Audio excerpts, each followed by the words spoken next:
Hi అండి, welcome to మన ఇంటి వంటలు. కందిపప్పుతో బొబ్బట్లు తయారు చేసుకునే విధానం. ముందుగా 1 కప్పు మైదా పిండి తీసుకున్నాను, అరకప్పు గోధుమ పిండి తీసుకున్నాను. మైదా ఇష్టం లేని వారు గోధుమ పిండినే వాడుకోవచ్చు. 1/2 టీ స్పూన్ సాల్ట్ వేసుకొని మొత్తం కలుపుకోవాలి. ఇప్పుడు కొద్దిగా వాటర్ వేస్తూ కలుపుకోవాలి.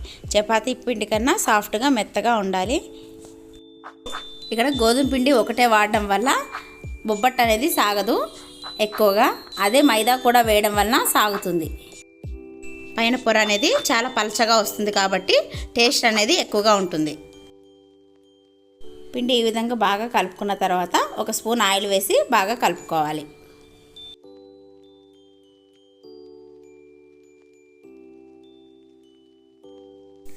పిండి రెడీ అయిపోయిందండి. ఇప్పుడు మూత పెట్టుకొని పప్పు ఉడికి పూర్ణం తయారైనంత వరకు పక్కన పెట్టేసుకోవాలి. గిన్నె తీసుకున్నాను. ఈ గిన్నెలోకి 1 కప్పు కందిపప్పు వేస్తున్నాను. ఇప్పుడు కొద్దిగా వాటర్ వేసుకొని 2 సార్లు కడగాలి.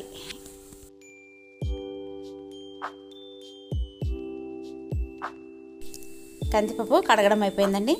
ఇప్పుడు ఈ కందిపప్పుని కుక్కర్లోకి వేసుకోవాలి. ఇక్కడ 1 కప్పు కందిపప్పు తీసుకున్నాను కదండి, అందుకని 2 కప్పుల వాటర్ వేసుకోవాలి. ఇప్పుడు కుక్కర్ పైన మూత పెట్టుకొని స్టవ్ వెలిగించుకోవాలి. ఇప్పుడు నేను కుక్కర్ని స్టవ్ పైన పెడుతున్నానండి. 4 విజిల్స్ వచ్చేంత వరకు ఉడికించుకోవాలి. మీడియం ఫ్లేమ్లో ఉడికించుకుంటే పప్పు బాగా ఉడుకుతుంది. 4 విజిల్స్ వచ్చేసాయి. ఇప్పుడు ఆవిరిపోయేంత వరకు పక్కన పెట్టుకోవాలి. ఆవిరిపోయిందండి.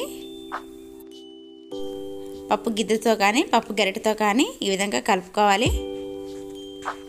మూత తీసినప్పుడు పప్పులో వాటర్ లేవు కాబట్టి నేను వాటర్ అనేది తీయలేదండి. అదే వాటర్ అనేది ఉంటే మాత్రం ఒక గిన్నెలోకి తీసేయాలి. పప్పుని మెత్తగా మెదుపుకోవాలి. పప్పు మెత్తగా అయిపోయింది కాబట్టి ఇప్పుడు నేను బెల్లం వేస్తున్నాను. 1 కప్పు కందిపప్పుకి 1.25 కప్పు బెల్లం తీసుకున్నాను. కొద్దిగా స్వీట్ తక్కువగా తినేవారైతే 1.5 కప్పు బెల్లం సరిపోతుంది. ఇప్పుడు ఈ బెల్లాన్ని ఒకసారి కలుపుకున్నాను కదండి. ఇప్పుడు మళ్ళీ స్టవ్ వెలిగించుకొని దీన్ని కలుపుతూ ఉడికించుకోవాలి. ఇలా కలుపుతూ ఉడికించుకోకపోతే అడుగంటేసి మాడిపోతుందండి, అందుకని కలుపుతూ ఉడికించుకోవాలండి. ఇది దగ్గరగా అవడానికి కొద్దిగా టైం పడుతుంది. అంతవరకు ఈ విధంగా కలుపుతూ దగ్గరగా వచ్చేంత వరకు ఉడికించుకోవాలి. ఇక్కడ బెల్లాన్ని బట్టి రంగు మారుతుందండి. పూర్ణం అనేది గట్టిపడిపోయిందండి. ఇప్పుడు చివరిలో కొద్దిగా నెయ్యి అలాగే ఏలకుల పొడి వేసుకోవాలి. ఇది చల్లారిపోతే ఇంకా గట్టిగా అయిపోతుంది కాబట్టి ఇప్పుడు స్టవ్ ఆఫ్ చేసేసుకొని పక్కన పెట్టుకోవాలి. పూర్ణం చల్లారనివ్వాలి. పూర్ణం చల్లారిపోయిందండి. ఇప్పుడు నేను కొద్దిగా నెయ్యి రాసేసుకుంటున్నాను చేతులకి. అంటే అలా రాయడం వల్ల మన చేతులకు అంటుకోకుండా ఉంటుందండి. ఈ విధంగా పూర్ణాన్ని తీసుకొని వేరే ప్లేట్లో పెట్టుకున్నాను. ఇప్పుడు ఈ పూర్ణాన్ని గుండ్రంగా లడ్డూలాగా చేసుకొని పక్కన పెట్టుకోవాలి.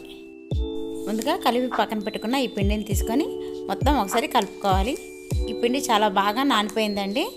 ఇప్పుడు ఎన్ని ఉండలు అయితే అవుతాయో అన్ని పిండి ఉండలు చేసుకొని పక్కన పెట్టుకోవాలి.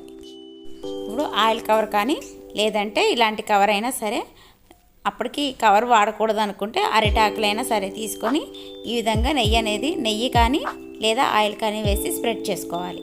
ఇప్పుడు ఒక పిండి ముద్దను తీసుకొని ఒక చిన్న సైజు పూరీలాగా చేసుకొని అందులోకి పూర్ణాన్ని పెట్టుకొని ఈ విధంగా మడుచుకోవాలి. ఇప్పుడు ఎగస్ట్రా ఉన్న పిండిని తీసేయాలండి. ఈ ఎగస్ట్రా ఉన్న పిండి తీసేయడం వలన బొబ్బట్టు అనేది చాలా టేస్టీగా ఉంటుంది. ఈ ఎగస్ట్రా పిండి తీసేయకుండా ఉంటే మాత్రం పైన పొర అనేది మందంగా వచ్చి ఎక్కువగా టేస్ట్ అనేది ఉండదు. ముందుగానే ఈ కవర్కి నెయ్యి రాసాను కాబట్టి ఇంకా అంటుకోకుండా ఉంటుందండి. మనం ఈ విధంగా ఎంత కావాలో అంత సైజులో మనం స్ప్రెడ్ చేసుకోవాలి. ఈ విధంగా పూర్ణం అనేది మనకు బయటకు వచ్చి టేస్ట్ అనేది ఉంటుంది. అదే పిండి ఎక్స్ట్రా ఉండడం వలన పూర్ణం అనేది లోపలే ఉండి పైన మాత్రం చపాతీలాగా ఉంటుంది. ఇప్పుడు ఈ బొబ్బట్టుని వేయించుకోవాలి. అందుకని స్టవ్ వెలిగించుకొని ఒక పేనం పెట్టుకోవాలి. ఈ పేనం పైన నేను కొద్దిగా నెయ్యి వేస్తున్నానండి. నెయ్యి ఒకవేళ లేకపోతే ఆయిల్ అయినా వేసుకోవచ్చు. ఈ విధంగా మెల్లిగా తీసుకోవాలండి బొబ్బట్టుని కవర్ పైనుంచి. ఇప్పుడు ఈ పేనం మీద వేసేసుకొని కొద్దిగా నెయ్యి వేసుకోవాలి. ఒక పక్క వేగిపోయిందండి, అందుకని ఇప్పుడు రెండో పక్కకి తిరిగేసుకోవాలి.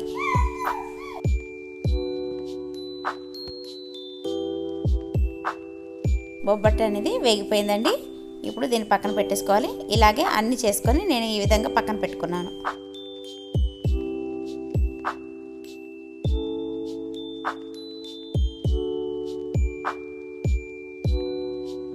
ఇప్పుడు ఒకే విధంగా శనగపప్పుతో కాకుండా ఈసారి కందిపప్పుతో బొబ్బట్లు ట్రై చేయండి. ఈ వీడియో మీకు నచ్చినట్లయితే లైక్ చేయండి, షేర్ చేయండి, సబ్స్క్రైబ్ చేసుకోండి. కందిపప్పుతో బొబ్బట్లు రెడీ అయిపోయాయి.